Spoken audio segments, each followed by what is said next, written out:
Perhaps the most critical element, so if you're a provider to an OEM or work through their supply chain, and somebody says, hey, we want you to attest to TISAX, I think perhaps the most critical element of understanding what your TISAX requirements are something referred to as assessment objectives. Can you explain the assessment objectives? Yeah, so if I were to take them and put them into three bundles, there's three main objectives and there's some sub-objectives behind it.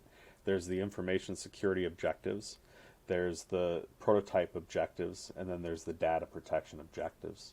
When you look at information security, the first one, there's two ones that you can choose from. You can either choose high protection needs or very high protection needs.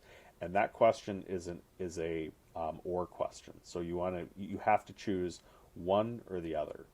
In regards to prototype protection and data protection, prototype has another four subset requirements based off of the different types of prototypes that you're dealing with, whether they're parts or the actual full vehicles, or data protection depends on the type of data that you're doing, and there's another 6 requirements between those two, between prototype protection and data protection. Right, and to be specific, right, the data protection requirements are around personal information, and largely, I would argue, it's a validation that you've got a GDPR compliant or GDPR aligned privacy program. Fair to say?